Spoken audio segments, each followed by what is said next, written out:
What's up out there, everybody? Welcome back to the adrenaline-pumped chaos of the 1990s. This is the fourth episode of our deep dive into the 90s B-action movies that we loved, and this time we're cranking up the nostalgia with more explosions, more questionable one-liners, and just the kind of over-the-top thrills that only underdogs of action cinema can deliver, from low-budget heroes to hidden gems that defined our Friday night rentals. We're celebrating the grit, the glory, and the gloriously cheesy moments that just made the 90s a paradise for B-action movie fans. So buckle up, because this episode is about to get wilder than an army of henchmen coming at you in slow motion.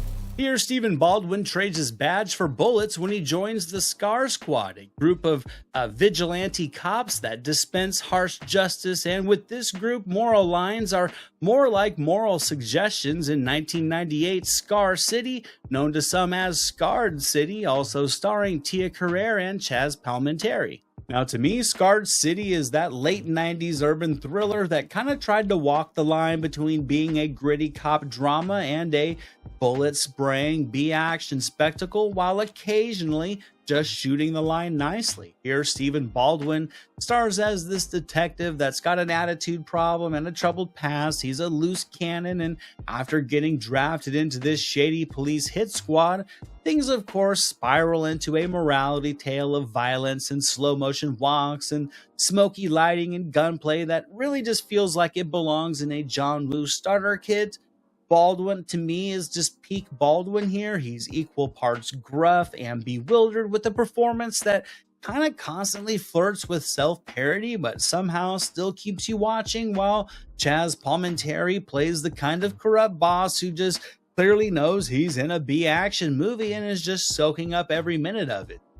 Film's aesthetic is a pure mid-budget 90s cool with washed out colors and a saxophone-laced score and characters that have terrible aim. Scarred City may not revolutionize the genre, but it has that slightly unhinged energy to it that makes you root for it anyways. It's like watching a straight-to-video version of Heat, written by a college kid on a Red Bull bender. It's fast, it's flawed, and somehow fun.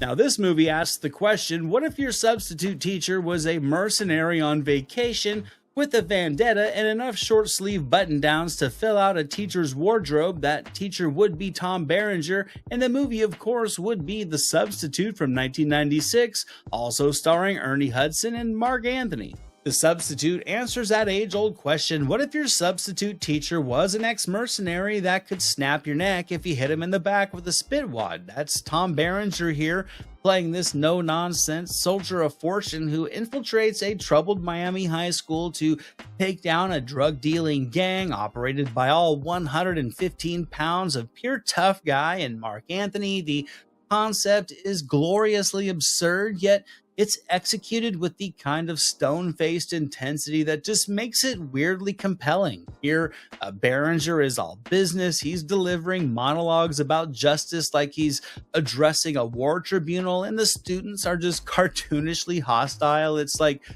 Dangerous Minds with prison rules. It's just a strange cocktail of social commentary and violence wrapped in a vibe that just screams direct-to-video, but proud of it. You got Ernie Hudson here playing the principal with just enough of a sinister charm to just make you appreciate what he brings to a film. The action is tight, the bracing is brisk, and there's just something deeply satisfying about watching Tom Berenger roll into homeroom like it's a war zone. The Substitute doesn't just suspend disbelief, it kidnaps it, it holds it for ransom, and just demands a dramatic locker room finale, and it results in a timeless B classic, in my opinion.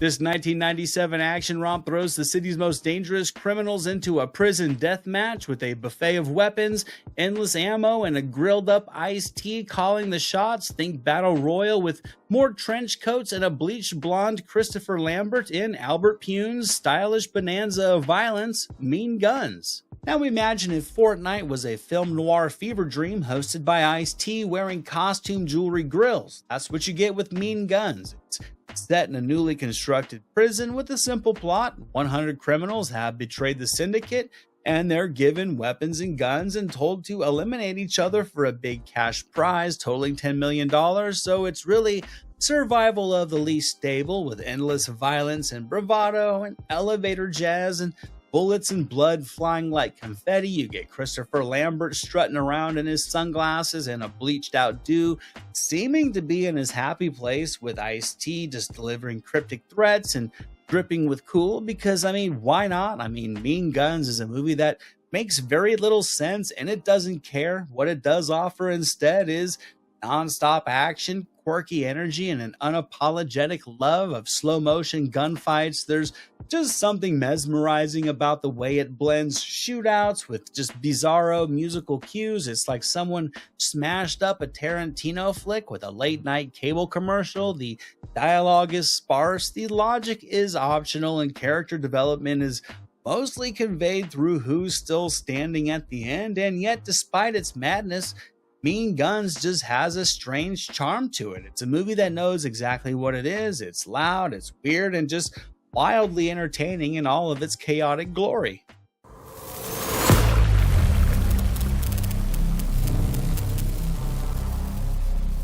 In 1990, Jean-Claude Van Damme would go undercover inside of a prison wearing an outfit easily 2 sizes too small, and would go on to roundhouse kick his way through every cardboard bad guy and corrupt prison worker that got in his way in Death Warrant, also starring Cynthia Gibb and Robert Guillaume. Now, Death Warrant is a very straightforward film. It's Jean-Claude Van Damme going undercover into a prison to investigate a series of inmate deaths, who ends up having to kick the absolute crap out of anybody who gets in his way, and the result, albeit recycled, is still a fun, pleasantly gritty mix of martial arts violence with 80s action themes and just prison noir vibes, with Van Damme doling out justice behind bars and barely breaking a sweat in his Canadian tuxedo. The grimy prison setting gives everything from claustrophobic tension to this movie, to shadowy ambush points to give hurdles for our hero, to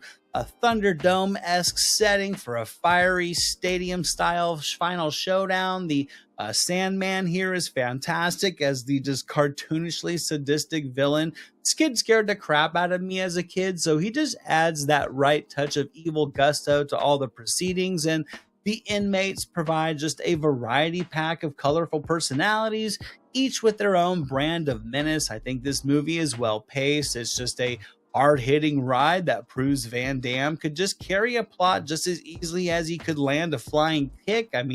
Death Warrant doesn't reinvent the genre, it just chest kicks it into the incinerator, then just basks in the violence through the satisfaction of slow motion.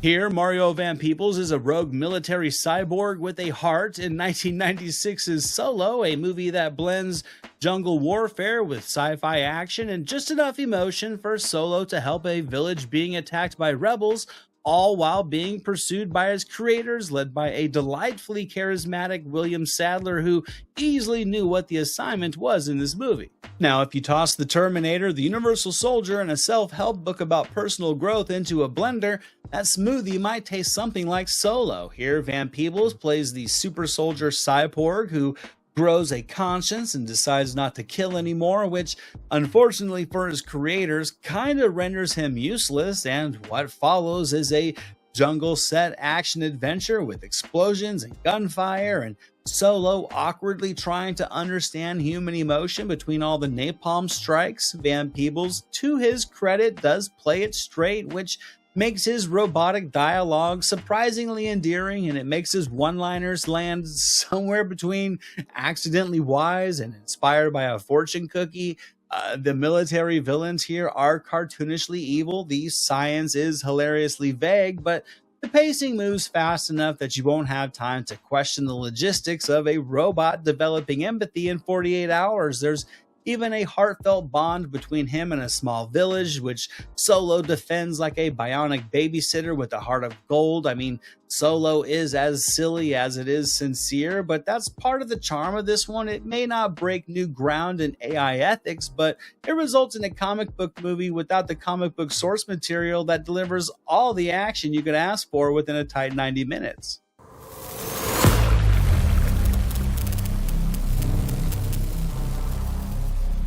The Perfect Weapon delivers Jeff Speakman in full Kenpo Fury mode, where every problem, emotional or criminal, is solved with a swift elbow strike as he takes on the mob to avenge a fallen friend in a delightfully generic actioner that also stars James Hone, Mako, and Mariska Hargitay. Jeff Speakman arrives in The Perfect Weapon with his black belt in Kenpo and the kind of intensity that says, I do all of my own stunts and I taught myself how to act. I think The Perfect Weapon is a classic but simple revenge tale. I mean, his mentor is killed and Speakman decides to karate his way through the criminal underworld in pursuit of justice. It's pretty simple, it's pretty straightforward, but I do think what sets this movie apart from many of the others is the speed and the ferocity of the fight scenes here. They're choreographed to show off some real solid Kenpo techniques rather than just a bunch of Hollywood fluff. Speakman's fists are moving faster than most people can blink, and he's got that stoic charisma of a guy who's just one bad day away from quitting acting, opening his own dojo. The plot is paint by numbers, but the energy is all there. It's got grimy streets, smoky nightclubs, and a lot of guys getting dramatically thrown through windows. The soundtrack is just peak early 90s with synth stabs and electric guitar solos that just scream a training montage is coming soon. The Perfect Weapon does not try to be clever. It tries to be ultra cool, and with its stripped down, hands-on approach to the action, it gets there sans ultra.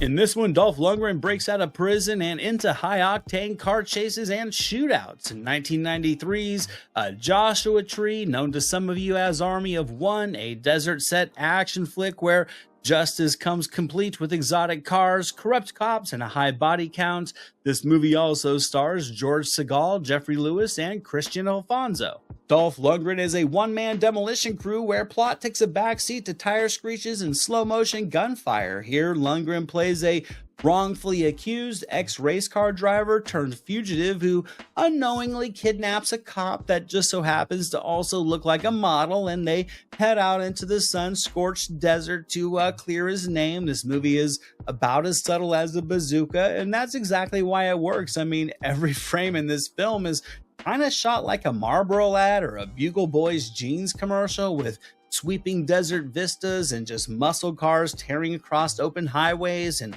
Lundgren squinting into the sun like he's challenging it to a fight. The plot delivers betrayal and chase sequences and bad guys and cops in pursuit and plenty of bullet-flavored justice. Director Vic Armstrong, to his credit, he keeps the stunts practical and keeps the tone just serious enough to keep a straight face, while the romantic subplot smolders in the background like a cigarette in a gas station. Joshua Tree, to me, is kind of a throwback to the days when action heroes didn't need superpowers, it just needed horsepower, heavy artillery, and a smoldering scowl.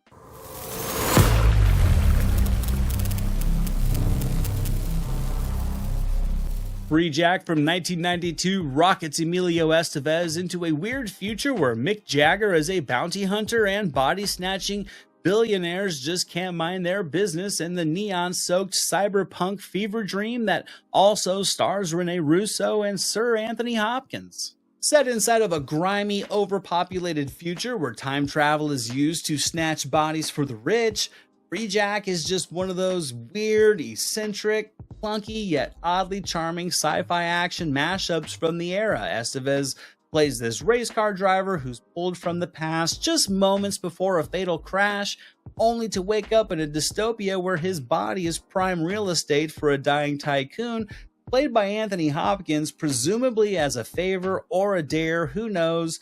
Mick Jagger pops into this one as well as the world's most unbothered bounty hunter.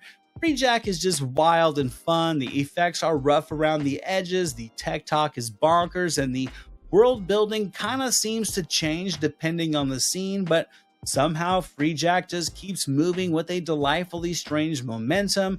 Estevez is likable in the lead and a why am I in this movie kind of way, as is Rene Russo. It's not a sleek movie, it's not a smart movie, but Freejack has a vibe, and sometimes that's enough when you want to sit down for a fun, vibrant B-action movie that overestimates the future capabilities of 2009 in essentially every way possible.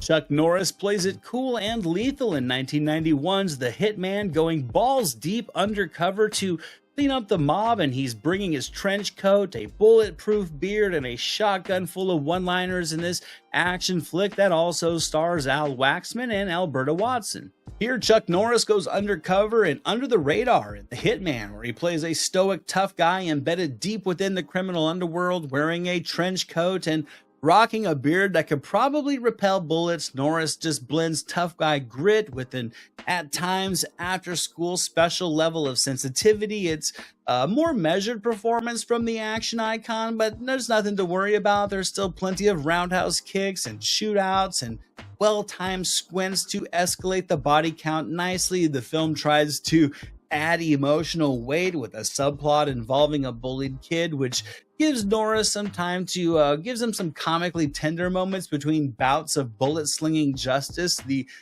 villains in this one range from sleazy to sadistic, and the pacing keeps things lean and mean. The Hitman's not a flashy movie, but it is a steady one. Like if The Departed was written by someone who really loved Walker, Texas Ranger, the movie doesn't break the mold by any means, but it does polish it, loads it with ammo, and it does shoot crime right in the face.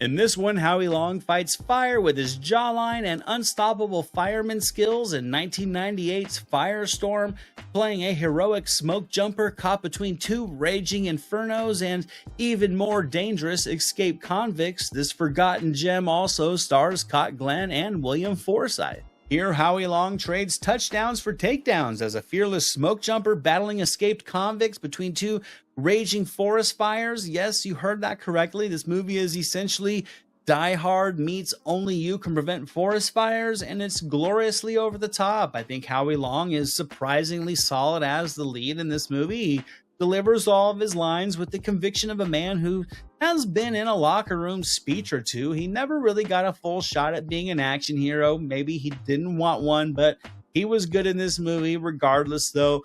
The real MVP of Firestorm is the fire. It's everywhere, it's angry, some of it's practical, most of it's digital, and it gives every scene a sense of blazing urgency. The bad guys are a treat here as well, led by William Forsythe, who's just chewing scenery like it's his last meal, and I think the action's fun. It has a variety to it. There's explosions and fight scenes and chase sequences, desperate mid-air rescue, harrowing escapes, fire axes. This one really throws it all at you. It's the kind of movie where physics take a nap and common sense gets singed, but it's never boring. I think Firestorm is a blast of 90s adrenaline with flames and fists and flannel, and honestly, it earns every melodramatic spark.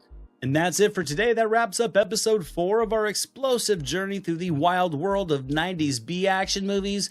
Whether it's the unforgettable heroes or the outrageous stunts or just the unapologetic love for all things over the top, these movies remind us that sometimes the biggest thrills can come from the scrappiest of underdogs. So keep your VHS rewinder close because I got one more action-packed episode of this series coming your way. So until then, stay bold, stay brave, and never underestimate the power of a roundhouse kick in slow motion. This is Jack Burton in the Pork Chop Express, and I'm talking to whoever's listening out there. Survive a war, you gotta become war. I suppose we have to register you as a lethal weapon. You trying to say Jesus Christ can't hit a curveball?